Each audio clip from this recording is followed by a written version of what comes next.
The early Disney films didn't have the feminist kind of agenda that some of the newer ones do. When you translate this into Fascinating Womanhood, that's the piece that's missing for me. When you hum or sing as you work, it kind of shows that the work is not such drudgery.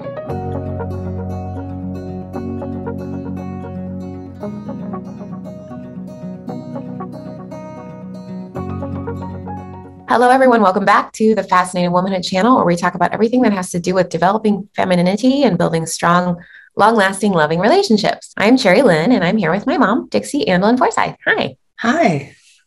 So welcome back, everybody, to our... Where that it just was so wonderful, and their characters were so wonderful. What we're doing is really liking the cringe, us talking about the cringe moments. So we might talk about a couple more. We really want to keep the videos positive overall. So we didn't want to get too much into, critical kind of discussions, but we do have a few little moments that we wanted to talk about with. Really mesmerized me as a little girl. She just, everything she does, the way she scrubs the floor. Well, what's interesting to me about her, I know they all move femininely, really kind of interesting if you think about it, but Cinderella specifically is even more interesting to me because the majority of the movie, she's wearing kind of like a plain little house dress that she cleans in, and she still moves as if she's almost wearing a ball gown. Right. She doesn't move any differently than if she wore the ball gown. Yeah. Even when she goes up the stairs and she's carrying those huge plates or trays of food, and she even has one on her head and she can go up the stairs, she still does it like a princess. She's very graceful. Her moves are all very graceful. Yeah. And she's not dressed up. I think a lot of us, myself included, when we're dressed up, we just move a little extra gracefully. But she carried that with her no matter what she was wearing. I agree. Yeah. We touched on this in the last video, but this specific character is with so many more animals, I think, than any other. I think maybe Snow White is probably next. Yeah, because those were their only friends. So they had to have little animals. Had so many animals in the movie, and she was so kind to them. And I know we touched on this with Beauty and the Beast, and Belle was similar, but Cinderella a little bit more so because she had the mice in the movie. She had the cat and the dog that were constantly fighting. She had she was even kind to Lucifer, who was her stepmother's cat, who wasn't a very nice cat. She was kind to him. She was. And even when she was mad at him, she was cute and sweet in a way. She more scolded him like he was a naughty child rather than... you mean old thing. You mean old thing. Yeah. But the thing that's interesting is even in Cinderella, even the wicked stepmother was kind to her cat. Right. That's true. Yeah. And in Sleeping Beauty, the evil Maleficent is kind to her bird, the way she pets him. So what's interesting about this movie in comparison to the last two that we did Frozen and Beauty and the Beast. What's interesting about this one is the last two had villains that were men. This movie, and I think the next couple that we're doing, there are villains that are women as well as men, or just women that are villains. And it's interesting when you have that dynamic of villains that are women, it's almost makes the princess even more feminine. It's almost like they planned it that way. And I think we've, in some other instance, talked about this principle before, that when Disney made women villains, they were even more evil because it's not in women's nature to be that evil. So when you have an evil queen or evil stepmother, that's so much worse than the guy who's kind of... Yeah, I'm almost more afraid of the stepmother in Cinderella than I would be of Gaston in Beauty and the Beast. I mean, I don't know. It sounds kind of strange, but she's almost visually a little bit more intimidating because, I don't know, there's something about a woman. Well, that voice, the woman they got to play that voice, that was so... And I think it's the same voice from Maleficent in Sleeping Beauty. It is, yes. Yeah, the same woman, because she was really great. Oh, yes, and the tapestries and the draperies. But I just finished. Do them again. But when we're talking about femininity, because that's what we're talking about right now, when you see the juxtaposition of the evil stepmother, and then you see Cinderella and how different they are to you. And I know Cinderella's a child, like she's younger. And and then there's the stepsisters. Those are females too. True. And they're also villains. Well, and the way they have them move in comparison to the way they have Cinderella move, even though they're not attractive. There's scenes where they're shoving each other. There's a scene where they push each other. And you can see even when they go meet the prince, not to get too far ahead, but when they go to meet the prince and how they kind of strut down there to see him. They just, they don't move as femininely as Cinderella does. They're just not as graceful. They kind of clippity clop to meet the prince. They're just not feminine. And the animators knew how to make that look very unappealing. It's not just the way that they look, because they had to exaggerate the way that they look, and they're not as beautiful, of course. But they have great big noses. They move. I know. Noses and huge feet, and just to add to put over the point. In a way, I wish they would have just made them kind of come to Cinderella. You can see that drastic difference. I don't think as a child you're aware watching that. I mean, my daughter always just says, "Oh, they're so mean." But you're not really aware and in tune with that femininity imbalance between the two of them. Another thing that I think Cinderella, aside from, her kindness with the animals, her singing. Have faith in your dreams and someday. Yeah. Oh, her singing is so lovely. At the scene where she's cleaning and she's singing. Well, they first start out having the stepsisters sing, and they sing terrible, and then they go to Cinderella, and she makes the song so beautiful, and she's so feminine the way she does it. Sweet nightingale, sing, sweet nightingale.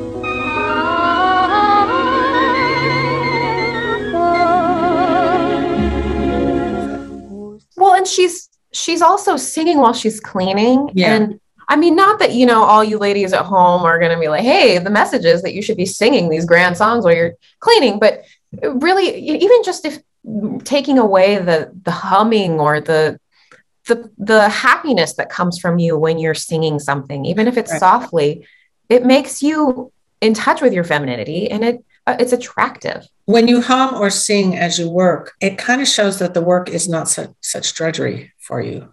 Absolutely. It's more of an acceptance and a positivity in your life. People who sing while they work or hum while they're doing something, it's a happy thing. Yeah, it's almost like you're communicating peace in your home without really realizing it. There's something so lovely about that scene where she's scrubbing the floor, like, the most daunting thing, this huge foyer that's not just a tiny little house. It's ridiculous. It's so exaggerated. There's no way she could have done that all by hand. My gosh, it would have taken her all day. But that scene where she's just singing is such a great message to women and to young girls. Like, you know what? Maybe you have to do these chores, but you can make the best of it. And I just love that scene where she's singing. I remember being a kid and just kind of wanting to scrub the floor because she made it look so fun. Well, and if you notice that a little more subtle thing, we talk in Fascinating Womanhood about ambiance and how we create ambiance. When you're in the scene with the stepsisters and stepmother, and they're so mean, and they're practicing that song, Sing Sweet Nightingale, and then they go over to Cinderella. It's not that she sings it beautifully. There's a whole peaceful atmosphere that when she's doing it, that it changes the whole song. It changes the whole mood of everything. Yeah. So you could feel the difference between the characters and the spirit of those people and what they're doing. Yeah, that's an amazing scene. I also love the scene where this is so small, and I can't believe I didn't notice this when I was a kid. There's a scene right at the end. It's literally the last minute of the movie. And she goes up to her brand new father-in-law. Yeah. She pulls his head down and she kisses his cute little bald head. And he just, he just red. You can tell he wanted his son to get married so bad. He wanted grandchildren. He didn't care who. You can even fantasized about grandkids. You can tell. So he's kind of cute. And the scene where the ball and the prince is meeting all these girls, he just wants them to pick one. He doesn't care. I want grandchildren. Just pick somebody. It's kind of sad. But the fact that he not only got her, but she loved him back. Yeah. That scene is just a sweet moment of femininity and that impact that she had on him, and that it's 3 seconds long. It's just like, you can tell how much that meant to him. I love that scene. I think also just, again, going back to her movements and things, just constantly throughout the movie, not only is she singing, but she's twirling and she's her hand gestures all throughout the movie. When she gets her ball gown on, you can just see her just admiring her dress. And it's just lovely to watch. I think not every woman is like that, but well, when the prince first sees her, she's just kind of looking. She looks so feminine, and she's just walking she doesn't know where she's going or where to go. And he just sees her not looking at him. She's trying to find where to go. Yeah, and that's a really good point for perhaps the younger, the single ladies trying to be noticed by men. I think that's that scene in the ball where all these women are just like in his face being presented to him.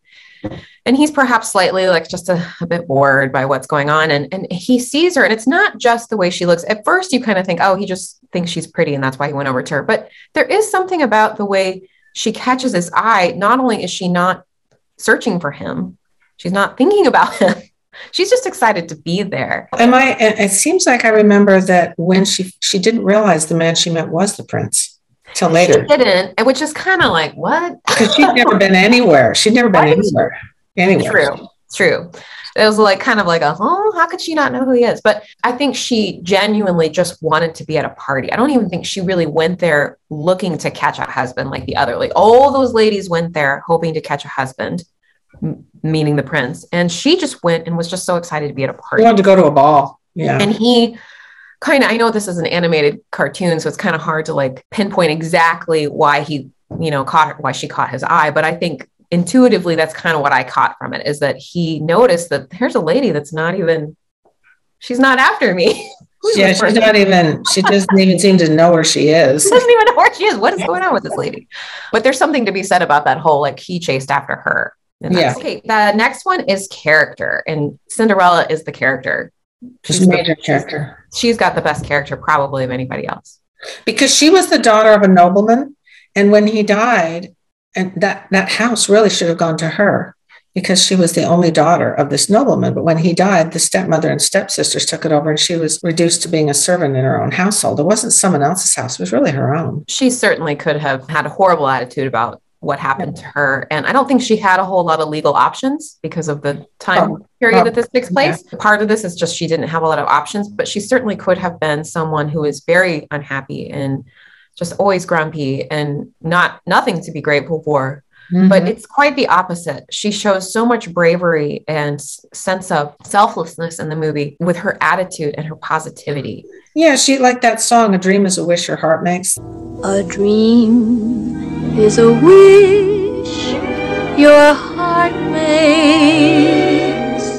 That's a very positive song. She's always very hopeful about her future. She doesn't just think, she just doesn't feel like a victim all the time. She's looking forward to having her dreams come true someday. Yeah. And she's constantly just trying so hard to find the good in everything around her, even when she's being kind of abused by these women. Yeah. Terrible. I mean, she's verbally, physically, and that they treat her, they have her do stuff that's backbreaking. She has to scrub the drapes and the floor and do all the mending. It's just, and make all the food. It was unbelievable. Yeah. And she's positive.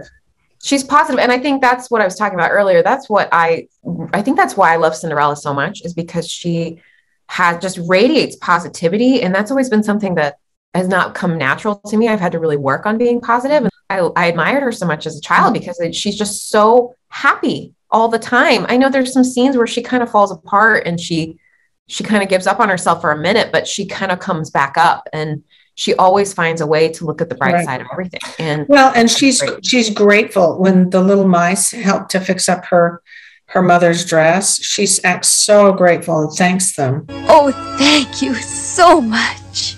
And doesn't expect anything. Just so sweet. And so even when she realizes that she can't go to the ball, and there's that scene where she says, "Why, Cinderella, you're not ready." And she just says, "I'm not going." She doesn't say anything snarky. Like, well, did you think I was actually going to finish? No one could. An army of people couldn't finish all that work. I mean, you could have thrown in so much sarcasm and anger and just so many things that she could have said that a lot of women probably would have said, and I wouldn't have blamed them because, I mean, my goodness, they were so unkind to her. But she just kind of accepted, you know what? I'm not going. I couldn't finish. I'm not going. Not going? Oh, what a shame. But of course, there will be other times, and... Yes. Good night. And when the fairy godmother comes and she starts making the magic coach and the mice into the horses and all that, and then she forgets that Cinderella's wearing rags at that point because her stepsisters have torn her dress apart. She's so humble. She doesn't really expect it. Good heavens, child. You can't go in there. Now, that scene where the mice are under the teacup and she delivers the breakfast to her stepsisters. oh, what did you do? Oh, she put there a big ugly mouse under my teacup. And it wasn't her fault. She didn't say, it wasn't my fault. I didn't do that. That was a good scene for character, because she didn't try to blame others. She didn't try, even though her sisters are so mean to her, she just kind of let it go. She didn't want to argue with anyone. Oh, please, you don't think that Hold your tongue. This is a good example of how to kind of avoid having to argue with somebody, because it's not going to work. And this isn't just advice for your husband or your boyfriend. This is advice for all people. You don't want to get into arguments if you can avoid it. And she did a good job of she could have argued about, well, I didn't put that mouse under the teacup. Lucifer has been chasing those mice all over the house. She didn't. She just let it go. And she was also very mature. That's it's a sign of maturity. Okay, the next one is girlishness. Her ability to laugh and play jokes on the little birds and the mice. She's very, like we said before, when she twirls around and said, will this do, the dress? Do you like it? Do you think it will do? And remember with the stepsisters and stepmother, you'd hear her say, good morning, did you sleep well? And she knows how awful they are. I love the part in the beginning with the birds where she kind of puts her fingers like this on the covers and she like flicks the bird and she's playing and she's like, that's what you get for spoiling my dreams. Like, it's just cute. It's just cute. It's just yeah. These are obviously more on the surface girlishness. She obviously doesn't use girlishness to diffuse anything. She's not in a relationship with the prince throughout the movie that we can watch, but her overall just natural ability to be really girly is something to point out. Well, and that's a good point. She's girly, not to get something. It's just her. It's just who she is. She's not doing that. There's a man here and I need to be girly right now. Like, that's not what girlishness is. And I think she demonstrates it even when no one's in her room. Can't tell. She's displaying these girlishness things because it's just part of who she is. I also love it when she says, they can't order me to stop dreaming. They can't order me to stop dreaming. Yeah, that's a little bit of spunk there when she says that, because usually she doesn't show spunk, but she does there. Yeah, and that's not an embarrassing thing to say. I mean, it's a cute thing to say, and you could translate that into real life and say something similar, and it would be really cute. And I think she just shows you how to do it in a really natural way. And validating, very validating. Also, she was I know this isn't technically under girlishness, but she kind of falls under a tier of girlishness. Her nurturing throughout the movie is just very endearing. She's just so nurturing to the animals. And even the scene where Bruno is struggling and he wants to kill the cat and she just builds him up and talks to him almost as if it's her kid in a way. Suppose they heard you upstairs. You know the orders. So if you don't want to lose a nice warm bed, you better get rid of those dreams. And I think the way she is with the mice and she feeds them and she makes them clothes. And there's something kind of girly about that and nurturing about that at the same time that she takes such good care of all of those animals as if they were her own children. I just think it's so well, sweet. She sees that little Gus doesn't have any food. And so she gives him a little pile of corn just for himself. Yeah. The chickens have all eaten. Yeah, she's even sweet to the chickens. Like, breakfast is served. Like, you can tell she has joy and girlish joy and all of these things that she's doing. And she could easily say like, oh, more mice in the castle, or oh my gosh, this place is infested with, why do I have to take care of all these animals? Or why do I have to deal with all this? And she's not, and she embraces it and turns it into a positive. She turns them into her friends. And they love her in return. It's just really cute. It's a cute message. I know it's for kids, but there's a sliver of that falls into what it could feel like in real life. There's just one scene where not a whole section where inspiring masculinity, but she does in the dog Bruno. In his sleep, he was chasing the cat, Lucifer, and wanted to get him, but she wouldn't let him. And then when she was locked up in the tower, when the Grand Duke came to try on the slipper, she remembered Bruno. And she called out for Bruno, and finally he gets to rescue her and get the cat. And he kind of saves the day. And he's so does. And she did that by inspiring his confidence in the beginning. She didn't really scold him so much as tell him what the boundary. Yeah, she lifted him up. And I know it's a dog and it's kind of silly, but in a way, there's this really lovely message about, Bruno, you're better than this. You can do this. Mm-hmm. You're a great you're great. And he wanted, and as a response to that, he wanted to save her and stick up for her. And that's just so, and he was so excited. He was so excited to have a job. Well, and the truth is, in this show, the prince himself doesn't play too huge of a part, their relationship. So they have it with the animals and the dog and other things. The last one is the domestic goddess. She cooks, she sews, she cleans. Her room is always really tidy. They show her making her bed. She has her hair ribbon on a hook. I love how the birds bring it to her and she ties her hair up. And she could have easily had a trashed up room, and her appearance could have been easily just not tended to. But even, the birds take the little ribbon and dust off her slippers. And you can tell she takes care of herself while she's cleaning. And she doesn't look like, she's not wearing a ball gown while she's cleaning, but she cleans, and she does it with a positive attitude. And you can tell that she finds a sense of joy in it. And when she's cooking, she takes pride in what she's doing. You can tell that she's obviously a servant, and that's hard, but she doesn't appear to be disgruntled. And there's something lovely about the domestic goddess that's doing all those things while having a really positive attitude. We're ready to get into the little bit. So what are the cringe moments for you? Well, I never understood, maybe it's because the whole story isn't really given, why she put up with all that abuse with her stepmothers. There was no man to beat her and no dungeon to throw her into. So why did she do it? Sticking up for herself with them, she didn't do. And they don't really say why she didn't do it.